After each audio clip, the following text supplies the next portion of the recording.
नमस्ते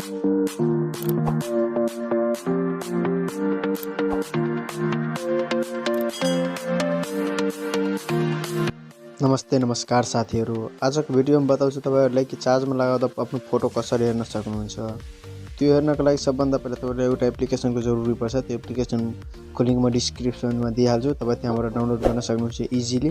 तर त्यो डाउनलोड गर्नुभन्दा अगाडि तपाईहरु हेर्नु, किनकि तपाईहरु एप्लिकेसन डाउनलोड गरेर चेक गर्नुहुन्छ तर काम गर्दैन त त्यसपछि कमेन्ट गर्नुहुन्छ कि कामै गर्दैन। त्यसैले तपाईहरुलाई भन्छु कि भिडियो सुरुदेखि लास्टसम्म हेर्नु, त्यसपछि मात्रै एप्लिकेसन डाउनलोड गर्नु अनि जे भन्छु त्यो गर्नु।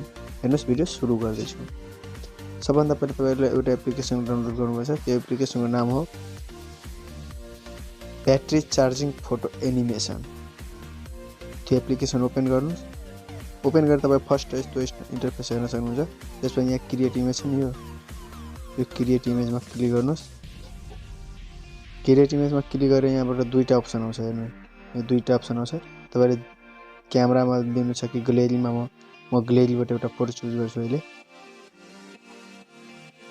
यहाँ हेर्नु, म यो एल्बममा जान्छु। एल्बममा गएर म एउटा फोटो यहाँ लाइटरूममा एउटा एडिट गरेको थिएँ, यो फोटो म सेट गर्न चाहन्छु। हेर्नु, यहाँबाट ओके गर्नुस्। अनि यहाँ फेरि यहाँ आउँछ यो के यो यहाँ क्लिक गर्नुस् ओकेमा, अनि सेभमा क्लिक गर्नुस्।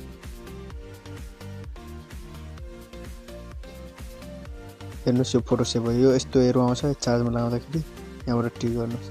टिक गरिसकेपछि हेर्नु साथीहरु, म अहिले यो मोबाइललाई चार्जमा लगाउँछु। अनि चार्जमा लगाउँछु त हेर्नुस्, यो इन्टरफेस आउँछ। यहाँ हेर्नु, यसको डिटेल पनि हेर्नुस्। यो मेरो मोबाइल 40% चार्ज छ अहिले। यो टेम्परेचर 32 छ, भोल्टेज कति छ, हेल्थ पनि भनिदिन्छ गुड, क्यापेसिटी कति छ, पुरा डिटेलमा थाहा छ। एउटा अझै साथीहरु, यो त हेर्नुहुन्छ तपाईहरु, यो त हेर्नुहुन्छ साथी, यो पानी जस्तो तलमाथि भइरहेछ। यो यस्तो हो कि साथीहरु, यो फुल चार्ज हुन्छ नि, यो स्क्रिनसम्म यहाँसम्म माथिसम्म पुग्छ यो। अनि यहाँ कलरफुल इमेज आउँछ फुल, नत्र जति चार्ज हुन्छ नि त्यति कलरफुल आउँछ। त्यसपछि ब्ल्याक एन्ड व्हाइटमा आउँछ।